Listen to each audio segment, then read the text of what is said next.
Have you ever felt completely surrounded, just totally misunderstood, or maybe just plain weary from the world? Well, today we're going to dive into an ancient song that, believe it or not, speaks with incredible power right into our modern struggles. We're breaking down Psalm 120, a song for the Pilgrim's journey. Hey, before we get started, we just want to give a quick shout out and say that this devotional is brought to you by our friends at the UNFIJ in Jesus team. All right, so here's the path we're going to walk together. We're going to treat this just like a pilgrimage. We'll start with what it means to be a song for the journey.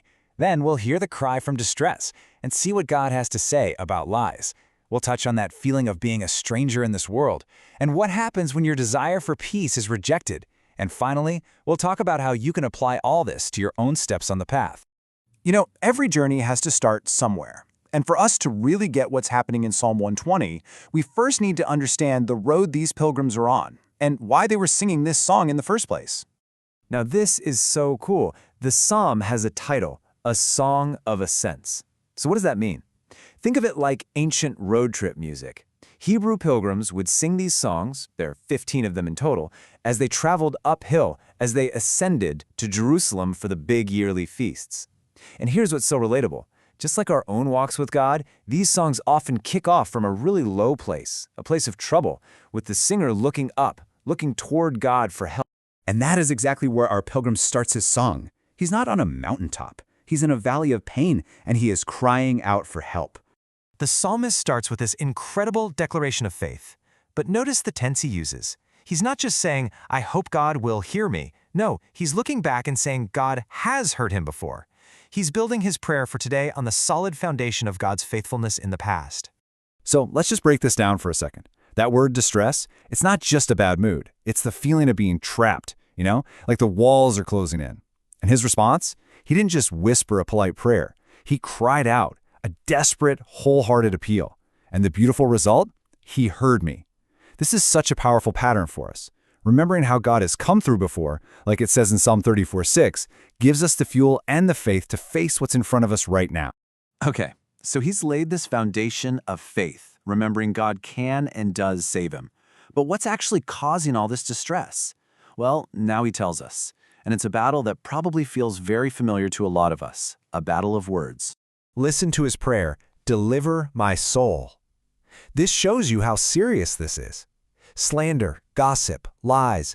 To him, this isn't some minor annoyance. It's an attack on his very being, on his character, on his soul. And he knows he can't win this fight on his own, so he hands it over to the only one who can truly bring deliverance, God himself. And this is why his prayer has so much weight. He is literally aligning his request with the very character of God. I mean, Proverbs 12:22 could not be clearer. God hates lies. They're an abomination to him. So when we pray against slander, we're not just asking for personal relief, we're actually asking for God's justice and his truth to win the day. So then he asks this sort of rhetorical question, right? What do you even do with a deceitful, destructive tongue? What's the right punishment? And the answer he gives is, wow. It is just packed with this incredibly intense imagery of God's judgment. Just look at this breakdown. The judgment comes in two parts. First, you have sharp arrows of the mighty. This paints a picture of a punishment that is swift, it's perfectly aimed, and it's inescapable.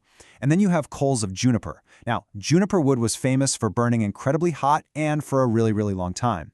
This signifies a judgment that's not only piercingly intense, but also endures. It's a sobering thought, for sure, but it's also a deep comfort if you've ever been wounded by words. It's a reminder that God's justice is both certain and severe. Now, the psalm kind of zooms out. It shifts from that specific attack to this broader feeling of just not belonging. The psalmist feels completely and utterly alone, like a foreigner in a hostile land. Now, he wasn't literally living in these places. To an Israelite, Meshech and Kedar were way out there. They represented the most remote, uncivilized, and godless places you could imagine. He's using them as metaphors. He's saying, I feel like an exile. I feel like I'm surrounded by a culture that is totally alien to everything I believe in. And man, that feeling of spiritual loneliness, that's something I think every believer can relate to at some point. The Apostle Peter even calls us strangers and pilgrims in this world in 1 Peter chapter 2, verse 11. So here's the takeaway. If you ever feel like you just don't quite fit in with the world around you, don't despair. That feeling isn't a sign that something's wrong with you. Actually, it's a good sign. It's a sign that your heart is set on where it truly belongs, your heavenly home. And all of this leads us to the psalm's really frustrating climax. It's this painful clash between a heart that desperately wants peace and a world that seems to just love war. You can just hear the exhaustion in his voice, can't you? My soul hath long dwelt. This isn't a new problem for him. It's this chronic soul-crushing struggle. He's living among people who hate peace, who seem to thrive on conflict. And here's the heartbreaking dilemma. He says, I am for peace, but the second he opens his mouth to speak it, they take it as a signal to attack. This really gets to the heart of the conflict, doesn't it? On one side, the pilgrim's heart, which says, I am for peace. On the other, the world's response, they are for war. You know, the Apostle Paul got this. In Romans 12:18, he wrote, If it be possible, as much as lieth in you, live peaceably with all men. And that little phrase, if it be possible, that's everything. It's the Bible acknowledging that sometimes, no matter how hard you try, peace just isn't going to happen because the other side is committed to conflict.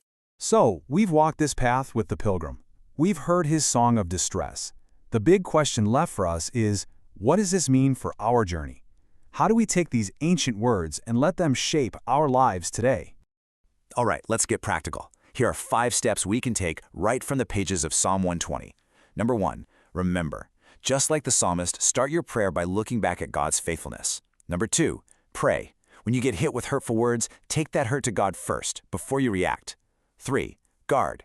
Guard your own words, because we've just seen how powerful they are. 4, embrace. It's okay that you don't fit in. Embrace your identity as a stranger and pilgrim. And finally, number 5, persist. Keep on being a peacemaker, even when it's thrown back in your face, and trust God with the results. As we wrap things up, we just want to say thank you one more time to the You Need Faith in Jesus team for making this devotional possible. And that leaves us with one final thought to carry with us. This psalm is a song for a journey, a pilgrimage. So the question for you is this: on your own pilgrimage, right where you are today, what is your next step of faith?